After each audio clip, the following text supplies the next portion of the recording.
Por algum,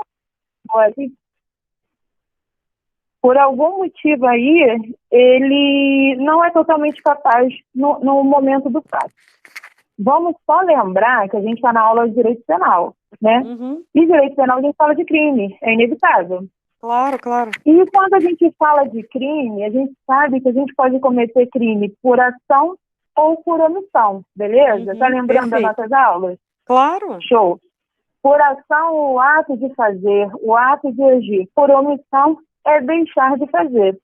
Então, quando eu falo que esse agente aí ele é semi-infectado, eu estou dizendo que no momento da ação ou omissão, ele não era inteiramente capaz. Isso pode se dar de qual forma? De repente, ele tem alguma patologia. Vou dar um exemplo. Uma pessoa que sofre de epilepsia. No momento ali da ação ou da omissão, ele teve uma crise, né? Uhum. Que não foi algo provocado por ele. Então, no momento ali do ato, no momento ali do crime, no momento da ação ou da omissão, ele não era totalmente incapaz. Ele não tinha totalmente a sua capacidade mental. Ele não tinha totalmente, ele não era capaz ali naquele momento de discernir se era totalmente certo ou se era totalmente errado. Uhum. Show? Show. Dúvidas? Não, eu lembro daquele caso do cara que atropelou as pessoas em Copacabana. A gente falava muito dele na sala. Isso. Eu ia dar justamente esse exemplo. É, porque ele tinha Aquele agente. epilepsia. Isso. Ele, no caso desse caso lá de Copacabana, que eu falei, cheguei a falar desse caso em sala de aula, Uhum. ele, na verdade, tirando todos os critérios dele, tá? Vamos afastar a situação que ele não poderia mais dirigir, vamos esquecer o que a mídia relatou, vamos esquecer. Uhum. Vamos supor que ele era um agente que tinha habilitação, que fazia uso de medicação controlada, e no momento que ele cometeu a ação, tá? O crime por ação de atropelamento, o fato dele ter matado aquelas pessoas, houve um crime de homicídio. Ali naquele ato, ele era semi-inculpável, porque foi detectado que no momento da ação dele, ele não era detentor totalmente dos seus atos, ele estava incapaz. Tranquilo? Tranquilo. Só que ele não é completamente, né? Por isso que ele é semi-imputável, né? Semi-inculpado. Por quê? Porque ele, durante todo momento, ele tem essa capacidade mental. Só naquele momento do fato que ele não tinha como discernir, tá? Uhum. Ele não era capaz. E quando eu falo que ele não é capaz, vamos linkar um pouquinho lá com a aula de Direito Civil, né? Sim. Que breve nós teremos, ou comigo, ou com a colega, que vão ter aula de Direito Civil. Quando eu falo que ele não era inteiramente capaz, você já pode fazer aquele link. Ele não era inteiramente capaz naquele momento de constituir os atos da vida civil. Me dá um exemplo aí de um ato da vida civil, qualquer um. Casamento. Só pra gente... Casamento. O cara tá lá no altar, vai casar, desmaiou. Ele pode dizer sim? Não, claro que não. No momento do fato, ele era o quê? Semi-imputável, né? Incapaz. Ele não era inteiramente capaz. Ele não tinha como responder pelo ato dele Isso. ali. Foi? Uhum. Foi. Show. O inimputável. Quando eu falo de inimputável, eu estou falando do menor de 18 anos. Não é de menor. Na minha sala, ninguém fala de menor, pelo amor de Deus. Senão, aí eu morro mesmo. O Covid não me matou, mas o de menor me mata. Tranquilo? Tá bom. Menor de 18 anos. Isso. Beleza? Só que o menor de 18 anos, ele é um inimputável, tá? Você imagina você passando na rua, aí vem um menino te dá uma pedrada, aí você vai lá e vai bater. Na hora você pensa, não posso, porque ele é um inimputável. Você não vai bater em inimputável, você não vai bater no menor de 18 anos, tranquilo? Isso, tranquilo. Só que esse menor de 18 anos, ele está sujeito ao ECA e não ao Código Penal. Isso. Show? Show. Lá no artigo 26, caput do Código Penal, ele fala o quê? O agente é inteiramente incapaz, por isso é isento de pena. Será aplicada a medida de segurança. O que acontece? Isso eu quero que preste bastante atenção aí. Quando eu falo para vocês, assim, Você ouve que um menor de idade matou alguém. Qual o primeiro pensamento que vem? É a pena, né? Só que não é, né? Ó, a gente está na aula de direito penal. Tirar o coração e botar no bolso. A gente Não, não eu digo por pensa na eles. pena. Ah, pensa em matar ele, Quando lógico. você... Isso também não pode. Pensa em bater, né? Alguma coisa assim. Não, a primeira coisa que as pessoas pensam, vai sair no dia seguinte, é menor, Ah, com esse é o certeza. pensamento. Só que a gente precisa ter muito cuidado com isso, porque a medida de segurança, na maioria das vezes, ela pode ser muito pior do que a pena aplicada no Código Penal. Josi, você está ficando doido. Não tô, não. Acredite em mim. Para você ter ideia, se puder anotar aí, se vocês puderem anotar aí a observação que eu vou fazer. Peraí.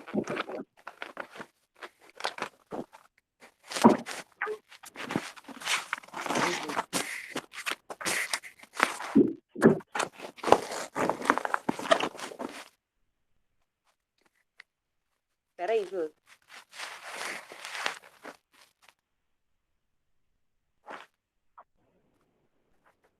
Pode falar, amor. Pode? Pode. Quando eu falo de medida de segurança, ela está lá no artigo 96, tá, do Código Penal. E também lá no artigo 386, inciso 6, parágrafo único, também do Código Penal, tá? O que a medida de segurança fala? Quando a gente vai falar do prazo dela, ela fala assim, mínimo, tá? Quando a gente pensa, por exemplo, em um inimputável, o prazo para a medida de segurança dele mínima é de 1 a 3 anos. Só que o máximo é indeterminado, bizu de prova. Isso é uma súmula do STJ, súmula 527. A súmula diz, tá, que quando é aplicada uma medida de segurança para um inimputável, ela tem que ter um prazo mínimo de 1 a 3 anos, mas o máximo não existe. Então, muitas vezes, uma medida de segurança, ela pode ser bem maior do que uma pena, tá, que seria aplicada. Lembrando Mínimo de 3 que o anos, né? inimputável, isso, de 1 a 3 anos é o mínimo, tá? Ah, tá. E o limite, sem limite, né? Como é que é? Não existe máximo, é Ah, tá. indeterminado. Súmula 527 do STJ, Superior Tribunal de Justiça. STJ. Lembrando que os Lembro. inimputáveis não são só os menores, tá? A gente Não. também tem aquelas pessoas que mesmo sendo maior de 18, são considerados inimputáveis por não ter capacidade mental, né? Uhum. Foi? Foi. Deu para entender até aí? Beleza. Agora, a gente vai falar do que não exclui a imputabilidade. Tranquilo? Tranquilo. Artigo 28 do Código Penal. Presta muita atenção nisso, bota aí o nome do crush. Não bota exclui o quê? escudo do menor. Imputabilidade. Pode tirar a foto aí da tela, tá aí na tela. Vai ficar muito pequenininho. Mas peraí, deixa eu tirar aqui. Peraí. Porque você tá no celular, né? Tá no É celular. horrível, mas eu tiro assim mesmo. Aí a tela fica pequenininha. Pronto, já fiz o print aqui. O que é imputabilidade, só pra gente relembrar? Imputabilidade é quando você pode aplicar a pena, né? Pode imputar, tá? Imputar a pena. Isso aí. Agora a gente tem que falar bonito. Imputar, aplicar a pena. Imputar, pô, isso é chique. Imputar, é chique. Vamos lá. Não vai excluir a imputabilidade, não vai tirar a punição, não vai tirar o crime, mesmo o cara sendo imputável, se ele agir por emoção e paixão. Não exclui a imputabilidade. Tranquilo? Tranquilo. E outra coisa também que não exclui a imputabilidade é a embriaguez voluntária e culposa. Voluntária é aquela, eu quero beber mesmo. A vida é um morango e eu vou beber. Tá voluntária, quis beber, ninguém me forçou a beber, eu fui lá e quis beber. Tranquilo? Culposa, vou beber, mas eu não fico bêbada, eu sou super resistente. Aí fica Bebi, bêbado. mas não tinha intenção de ficar bêbada e cometer aquela ação ou omissão. Voltando a lembrar que a gente está falando de aula de penal, tranquilo? Sim. Tudo está sempre envolto a um crime, tá? Que pode ser por ação ou por omissão. Sempre em relação a um fato, melhor assim. Vai ser sempre relativo a um fato. Tranquilo? Tranquilo. O semi-imputável, artigo 28, parágrafo 2º do Código Penal. O cara que é semi-imputável, que a gente já se resolveu, já sabe quem é o semi-imputável. Se ele sofreu uma embriaguez involuntária, não quero beber, poxa, parei num lugar, não bebo, estão me servindo suco, mas eu não tenho noção que esse suco tem álcool. Embriaguez involuntária. Se for proveniente de caso fortuito ou força maior, lembra que é caso fortuito ou força maior? Menina, eu li isso ontem, mas não lembro. Caso fortuito... Tá comendo queijo. Tá comendo queijo, não lembra? Um é negócio da natureza, não é? Isso, o negócio da natureza é ótimo, perfeito. E o outro? Mas não lembro não. Fala aí de novo. Caso fortuito. Eu vou falar. Caso fortuito ou força maior. Só um minutinho, deixa eu só concluir esse pensamento aqui, eu já vou te falar quem é quem, tá? Só um instante. No caso do semi-imputável, atenção para isso, tá? A pena não vai ser ele não vai deixar de ser imputado a pena a pena dele só vai ser diminuída. Deu para entender?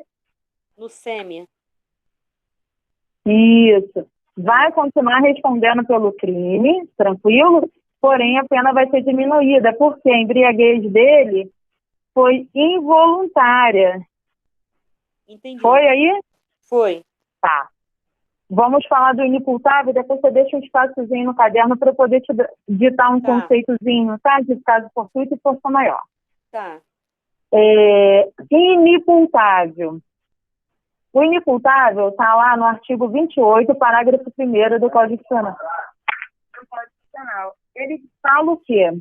Ele fala que se a embriaguez do inimputável foi involuntária, proveniente de caso fortuito ou força maior completa, torna inteiramente capaz. O que vai acontecer com ele? Vai ser isento de pena. Josi, você falou para mim que não exclui a imputabilidade. Falei. No inimputável, a imputabilidade também não vai ser excluída. O que vai ser excluído vai ser o quê? A pena. Deu para entender ou não? Repete aí, vai excluir só a pena? Só a pena, está lá no finalzinho do slide. Só fica isento da pena, não da imputabilidade. Ué, mas a imputabilidade não é você aplicar a pena? Não. É responder pelo crime, é imputar o crime. Fazendo um link com o inimputável menor de 18, não é imputado a ele um crime do Código Penal. Ele vai responder pelo ECA. Pelo ECA. Não esquece disso, tranquilo? Tá. Lembrando que o inimputável não é só aquele cara que é menor de 18, não, tá? A gente também tem um cara que é maior de 18, porém ele não pode responder pelos atos da vida civil, ele é inteiramente incapaz. Tranquilo? Sim. Aí, já tem um espaçozinho aí pra gente colocar o que é caso fortuito e força maior? Já. Deixa eu só abrir aqui a slide.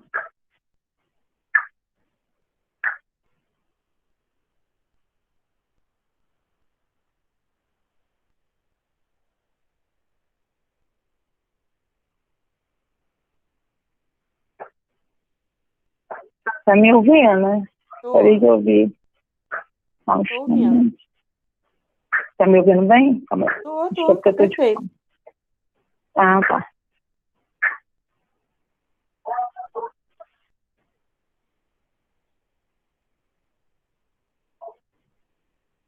Caso fortuito, tem como anotar? Tem, pode falar. O caso fortuito, ele é proveniente de um ato humano. Caso fortuito, tá? É proveniente de um ato humano. Esse ato, ele precisa ser imprevisível e inevitável.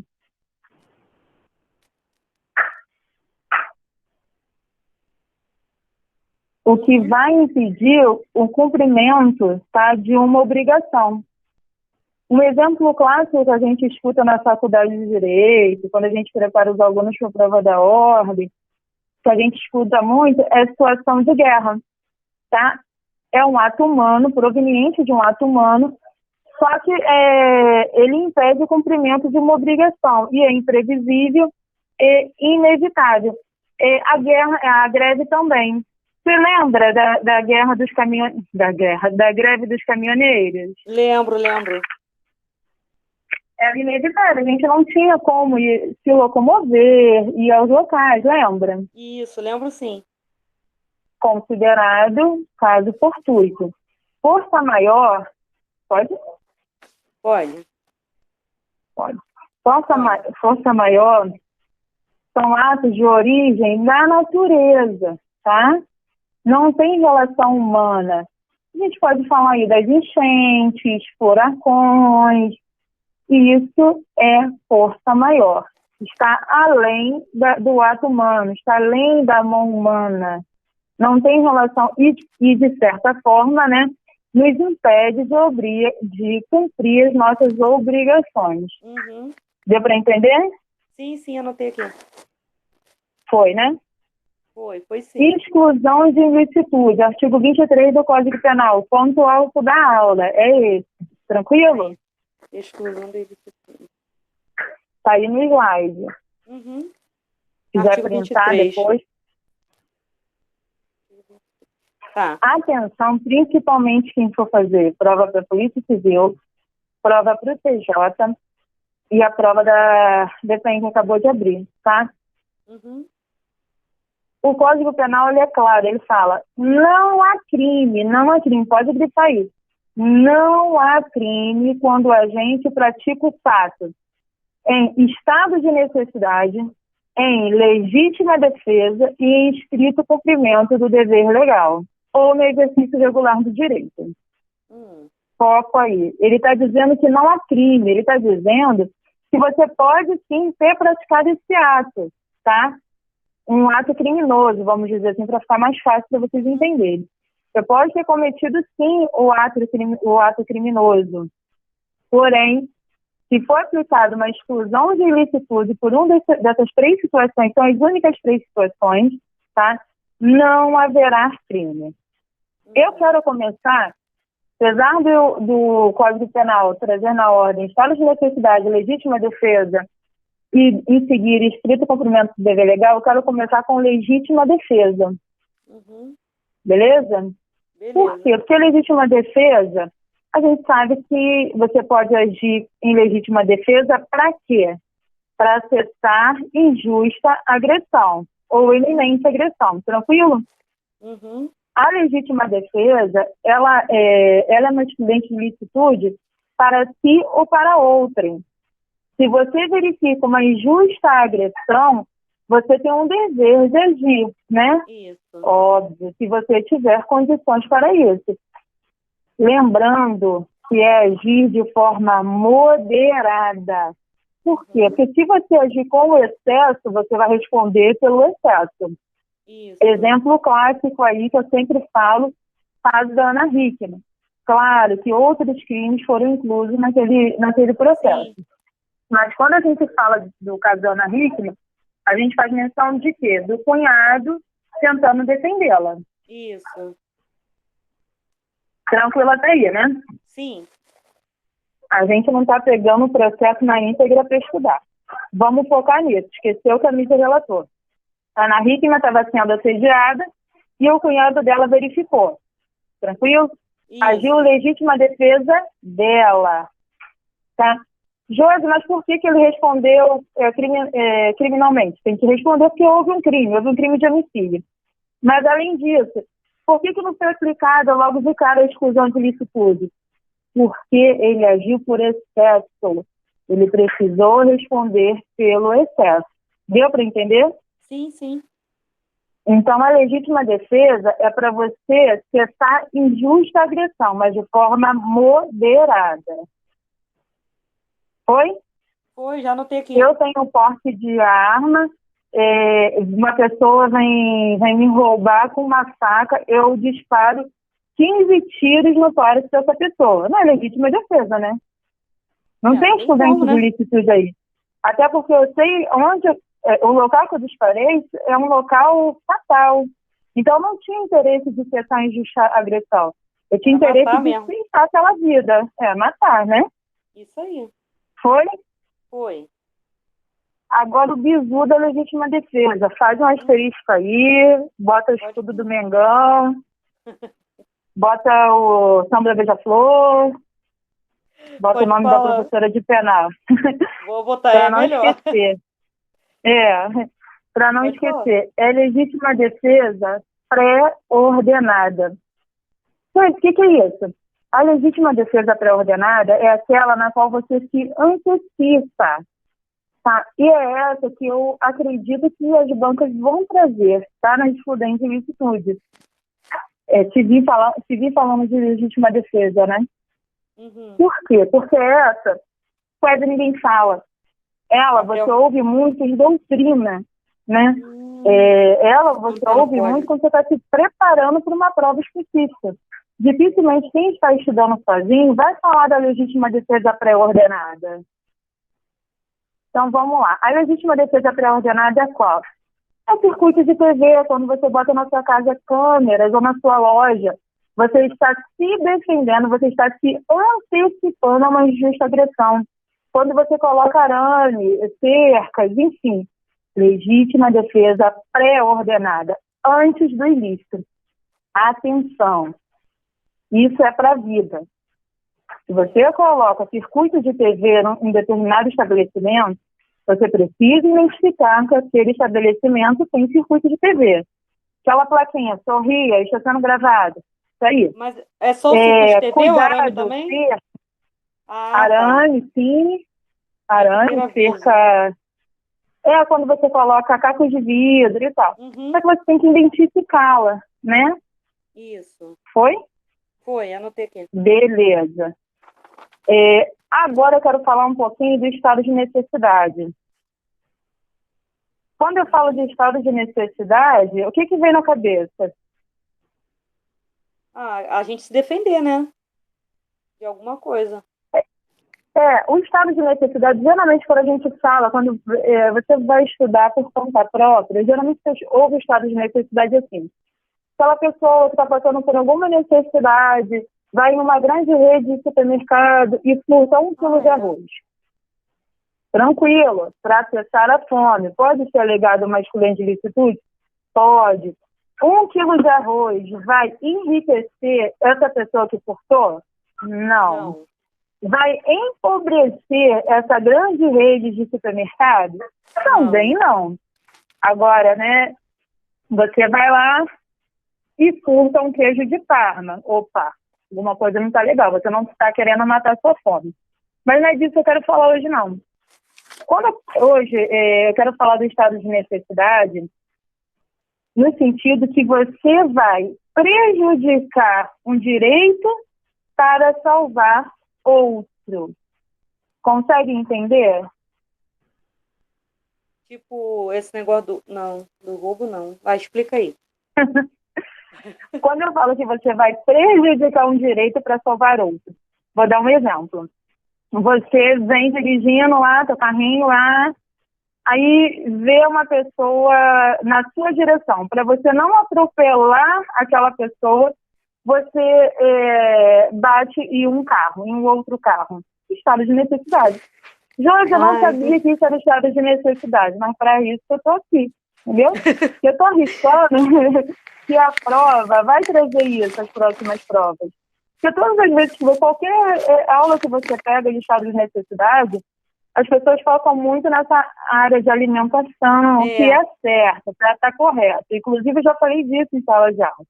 Só que Já. agora eu quero dar um outro perfil de estado de necessidade para vocês, entendeu? Tá, tô anotando aqui, só um Você minutinho. vai abrir mão de um direito, tá? Vai prejudicar um direito e vai para poder garantir outro que provavelmente é bem mais importante. Tranquilo? Peraí. Agora, pode anotar aí. Eu botei assim, exemplo, para não atropelar uma pessoa, desvia-se e ultrapassa o sinal. É isso? É isso aí. Mais ou menos isso, né? Eu acho Tipo assim, ó, vamos melhorar esse exemplo aí. aham, Para fala aí. salvar uma pessoa, o indivíduo avança o sinal. Tranquilo? Tá socorrendo uma pessoa no carro dele, o sinal fechou. Vou esperar esse sinal fechar, que eu acho melhor. Tá vermelho, não quero receber uma multa, mas tem um cara morrendo dentro do seu carro. Você vai avançar o sinal, né? Entendi. Você tá. Deu para entender? Entendi. Ah, show. Agora, atenção, que eu preciso que vocês tenham na cabeça em relação ao estado de necessidade, que o estado de necessidade não pode ser legado no cumprimento do estrito dever legal, tá? Uhum. Quando a gente chegar lá nele, a gente vai falar um pouquinho melhor dele, mas já fica esse alerta aí. Tranquilo? Tá. Eu botei um slide aí do estado de necessidade, que é o alerta da aprovado. Guarda isso no coração, tá? Só vou ler esse pedaço do slide, porque tá aí, vocês podem tirar print, Sim. tirar foto, tá?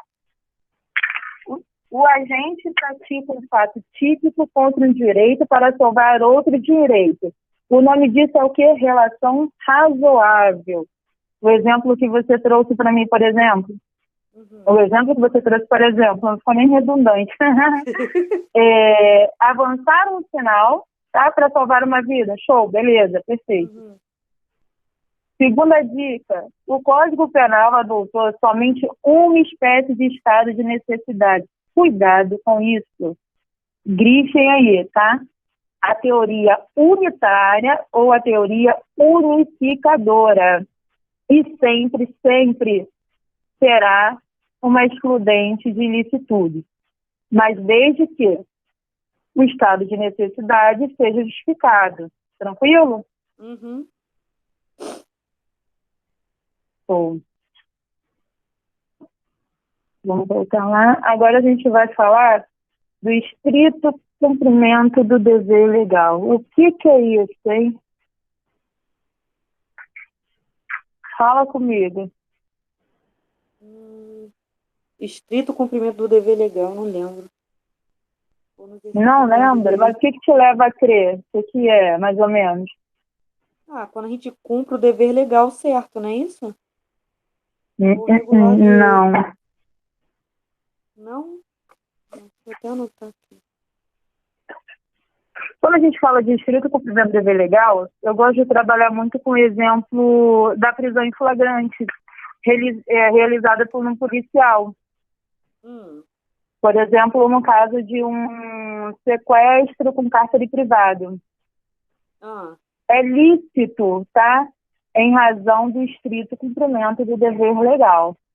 Deu para entender? Esse policial ele vai cercear o direito de ir e vir desse agente, mas de forma lícita. Ele só está cumprindo o dever legal dele.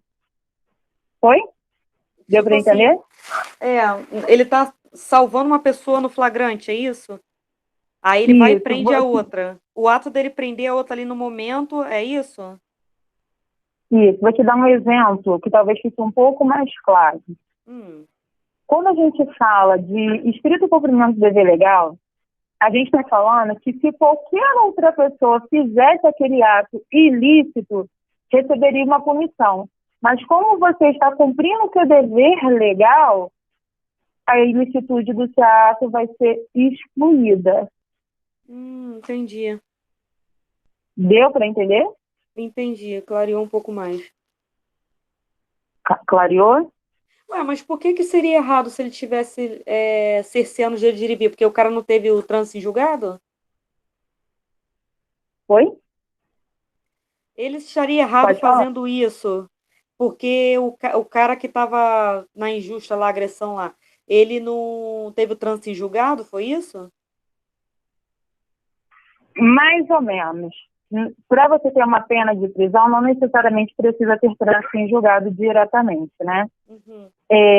Só que quem decreta a pena de prisão é o juiz, é o judiciário, tá? Quando você Entendi. prende uma pessoa, no caso, só pode ser feito de que forma? Se for em flagrante delito. Qualquer pessoa do povo, tá, pode dar voz de prisão. Se o agente vai aceitar, ia com ele. Tá? E a gente já não sabe. Você está vendo uma pessoa sendo agredida, aí você pode virar e falar assim, olha, você está preso em nome da lei. É seu direito falar, é seu dever. Mas se o agente vai aceitar, né? Já é outra coisa, né? Exatamente. Foi? Foi. Deu para entender? Sim, sim. Tá. Beleza. Primeira questão aí. Dúvidas aí na estudante de licitude? Não, tá tranquilo. E aí, vamos fazer essa primeira questão juntos? Vamos lá. Tá. São 6 questões, tá? São 3 de imputabilidade e 3 de excludente de licitude. Essa é uma questão do TJ de 2019, do Acre. Quanto à exclusão de licitude, é correto afirmar que... Tá dando para você ver a questão? Tô sim, deixa eu ler aqui. No excesso de legítima defesa involuntário, derivado de erro do tipo excusável, o agente responde pelo fato criminoso. O estado de necessidade defensiva ocorre a conduta do agente, atinge o bem jurídico da terceira inocente. Peraí, vamos por parte. Vamos lá na. Ele está falando quanto à exclusão de licitude. É correto afirmar que, no excesso de legítima defesa involuntário, tá? Excesso de legítima defesa involuntário, derivado de erro do tipo excusável, o agente responde pelo fato criminoso. Certo ou errado? Não, acabou de falar que ele não responde. Errada. B. O estado de necessidade defensivo ocorre quando a conduta do agente atinge um bem jurídico de terceiro inocente. Certo ou errado? No caso aqui, estado de necessidade defensiva, ele está defendendo uma terceira pessoa, é isso? Eu não entendi. No estado de necessidade defensiva, ele diz o quê? O estado de necessidade defensivo ocorre quando a conduta do agente atinge um bem jurídico de terceiro inocente. Na verdade, o estado de necessidade, ele não vem com inocente, ele não vem com culpado, tá? E quando ele fala que o estado de necessidade defensivo, ele está falando que o agente agiu de forma defensiva para tutelar aquele... para poder proteger ele agiu com uma conduta defensiva, que na verdade no estado de necessidade você não age com conduta defensiva, correto? Isso. Então essa questão está errada. C. O Código Penal brasileiro adotou a teoria unitária do estado de necessidade. Certo ou errada? A gente leu um negócio desse agora. Essa é a resposta certa. Tá? É a única teoria adotada no estado de necessidade. Ou é a única... Isso. É a única, tá, adotada no Código Penal brasileiro e ela sempre será uma excludente de licitude, desde que o estado de necessidade seja justificado. Tranquilo? Tranquilo. Então, gabarito, letra C. Sim. 2. Essa foi da PM de 2018. Apresenta-se como causa de excludentes da ilicitude. Obediência hierárquica à ordem não manifestamente ilegal. Só para a gente relembrar, a obediência hierárquica é aquela que o seu superior hierárquico lhe dá uma ordem, né, lhe ordena, e manifestamente ela não é ilegal, tá? No caso aqui desse exemplo. Eu gosto de dar esse exemplo dos militares, né? Um superior lá dentro da carreira militar pede para um soldado mover as armas de um local para outro. Até então não é nada ilegal, não é manifestamente ilegal. E esse soldado assim faz. Só que essas armas já de uma determinada comunidade, de forma ilegal. Esse soldado, ele fez o quê? Ele cumpriu por obediência hierárquica. Isso. Obediência hierárquica é sempre um... Quando cair na prova obediência, a gente vai chegar ainda nesse conteúdo, tá? Caiu na prova obediência hierárquica, foca sempre no quê? É um superior hierárquico dando ordens ao seu subordinado. Foi? Foi. Essa não é uma excludente de ilicitude, tá? Não, é a D, D. né? Vamos por parte, acelerada? Vamos. Vamos lá. Coação física irresistível. Não é uma excludente de ilicitude. O que é uma coação física irresistível? Você não tem como resistir, tá? Você está sob uma arma de fogo, você está amarrado, coação física irresistível. Erro de direito, você errou seu direito, não é uma excludente de ilicitude. Tá certinha você aí. Resposta B. Estrito cumprimento do dever legal. Tá. Essa é a resposta da banca, tá? Tá. Deixa eu só tentar aqui. É 3. É a 3. Esse foi TJ 2019. Acerca do que dispõe o Código Penal sobre as excludentes de ilicitude. Dá uma lida aí, vê o que vocês acham. Eu vou beber uma água. Tá. Deixa eu virar aqui.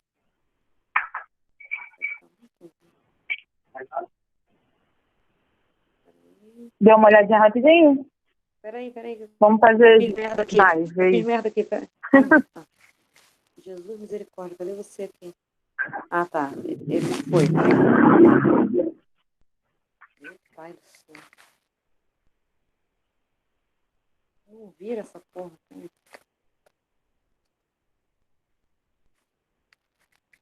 Oi? Peraí. Uhum. Eu tentei virar aqui o telefone. Eu tentei virar aqui para ficar maior, mas não foi não. Mas vou tentar ler aqui, porque tá muito pequenininho. Ah, consegui aumentar. Acerca do que dispõe o Código Penal, excludente de ilicitude. Não haverá legítima defesa se o direito em perigo for de outra pessoa. Não, tá errado. Vamos lá. Não haverá legítima defesa se o direito em perigo for de outra pessoa. Não, é permitido a legítima defesa de outrem. Beleza? É, lógico, isso. Tá errada. Letra B. Ao agir em legítima defesa, o agente só responderá pelo excesso doloso e não pelo culposo. Não. Tá errado? Não. Errado. Não tá? Mesmo que o excesso seja de forma culposa, o agente vai responder pelo excesso. Pelo excesso, Foi? só é. Foi. Sempre. Bota isso na cabeça. Nos últimos anos, eu tenho visto que as bancas, quando vêm trabalhar esse artigo 23, principalmente quando aborda isso em processo penal, ela dá essa jogadinha, traz um caso concreto, tá? E bota que só se for de forma dolosa, porque às vezes a abordagem que nós, professores, fazemos, dá até a entender que é de fato somente doloso, mas não é. Não é. A legislação é clara. Vai responder pelo excesso, seja ele doloso ou culposo. Tranquilo? Show. C. É possível alegação de estado de necessidade, ainda que o agente tenha o dever legal de enfrentar o perigo. Certo ou errada? Não, acho que não tem nada a ver. Eu acabei de falar isso, tá? Peraí, é possível alegação de estado de necessidade, ainda que o agente tenha o dever legal de enfrentar o perigo.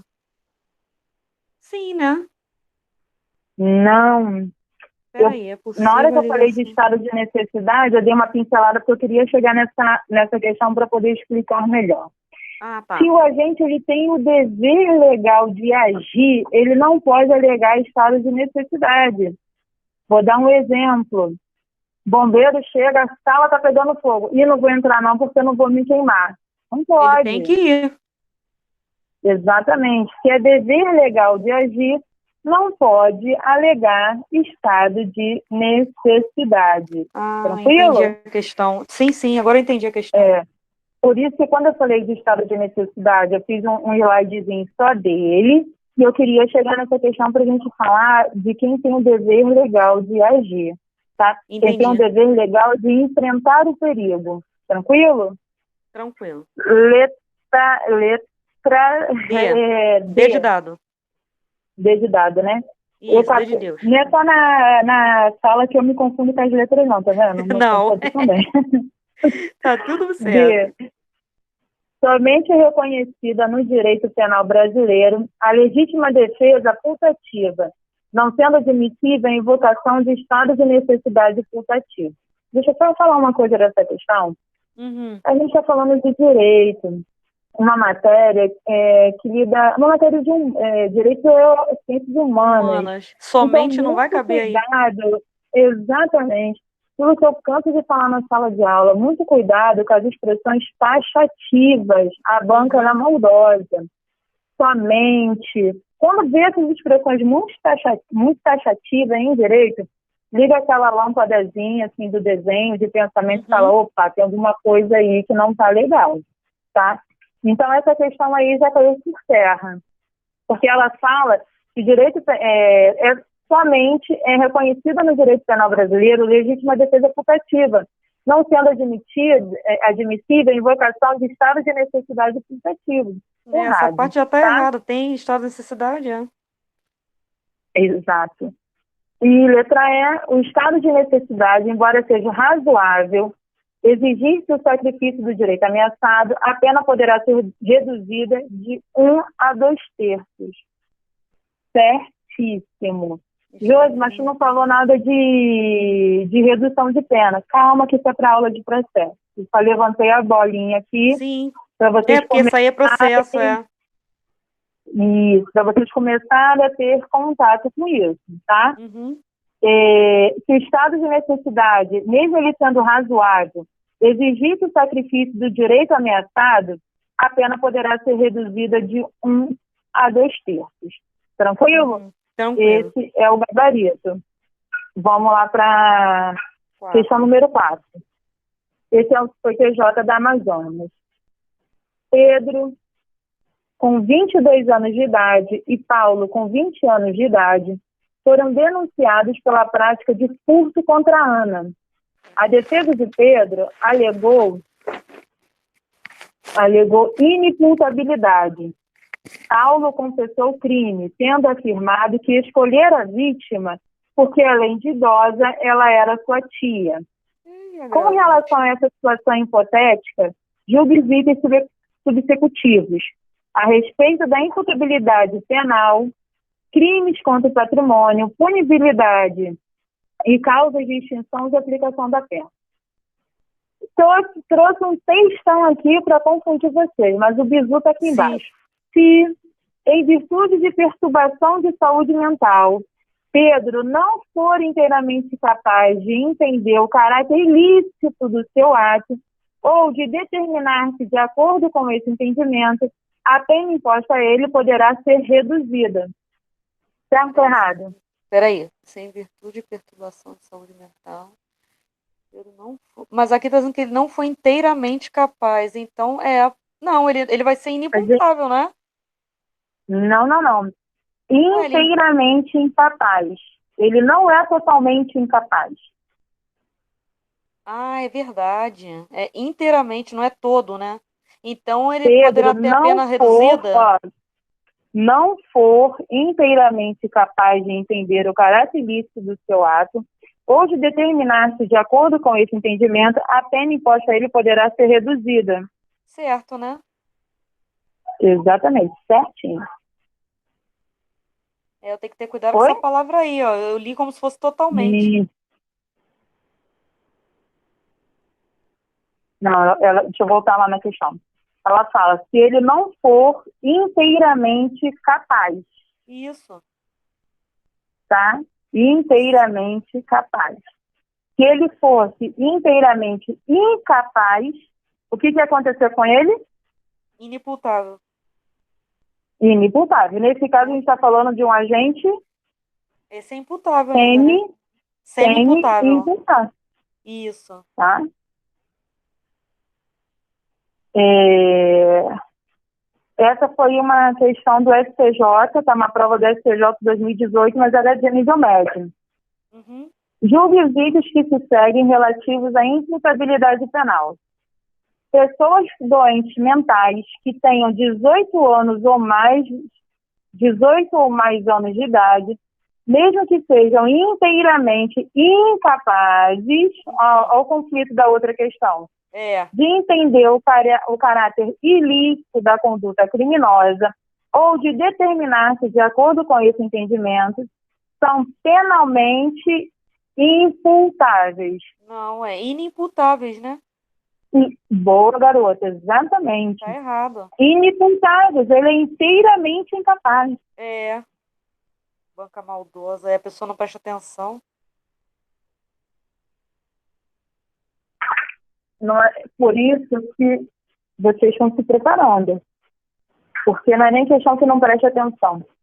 A antecipação de se preparar, ela se dá porque você consegue manter o controle do seu estresse emocional. Você já viu aquela maldade da banca. Agora, Verdade. aquele cara que pega o material para estudar no momento que sai o edital, ou no mês da prova, ou ele tem que ser muito cabeção mesmo, né? Ou não vai dar bom, vai ter problema. Vamos lá, na 6, para a gente fechar, tá quase na hora. Foi a Polícia Militar de Alagoas, né? 2018. Julgue os itens a seguir com base no que dispõe o Código Penal. Será excluída a imputabilidade penal do indivíduo que tenha praticado o crime no momento de emoção, não, porque considerar que ele não estava inteiramente capaz de entender o caráter ilícito da ação. Não, emoção e paixão. Errado. Não tem choro tá lá nem no vela. inciso 1. Exatamente. Então, muito errada. Muito errado. Conseguiu tirar o print dessa questão? Desse slide? Consegui. Tirei. Deixa eu ver se eu consigo. Aqui, cadê eu? Tá me vendo agora? Tô. Então tá bom. Ih, eu não tô vendo você. Que bom, porque eu tô horrível na câmera. Calma aí, você vê agora. Eu também tô com essa carinha aí de doente, abatida. Tá nada, tá bem melhor. Ah, obrigada. Doida pra receber minha alta. Vai receber. Dúvidas? Eu vou dar mais uma estudada, mas semana... Qual é a próxima aula? Amanhã, né? E Direito Constitucional. Ai, que ótimo. Vai ser todo dia?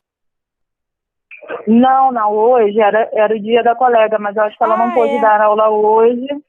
Aí eu vim cobrir ela hoje. Mas, na verdade, são terças, terça, quinta e sexta, né? Aí, quinta-feira, que amanhã, nós vamos dar Direito Constitucional. Tá ótimo. Qual a parte do Constitucional? Só para eu dando uma adiantada. Oi, perdão. Qual é a parte do Constitucional que a gente vai estudar amanhã? Artigo 5º. Tá, imenso, tá. Tá, a gente vai trabalhar o artigo 5º. Só que eu tô querendo trabalhar amanhã, porque eu tô com 2 slides prontos para Direito Constitucional. Só que amanhã eu tô querendo trabalhar com vocês remédios constitucionais. Eu acho que vocês ainda ficam meio... Quando eu falo de remédio constitucional, geralmente vocês fazem menção direta a habeas corpus. E a gente não tem só ele, nós temos outros, que está dentro ali do artigo 5º. Tá, beleza. Participou mesmo, a Paz está arrasando aí, hein? Parabéns, hein? Tamo junto. Então tá bom, meu amor, vou sair porque meu telefone tá quentíssimo. Isso, acabamos. Foi um prazer. Qualquer dúvida além, tá? Sozinha aí de chat. Tá, um beijo, gente. Beijo. Tchau, tchau. Obrigada, tchau, tchau.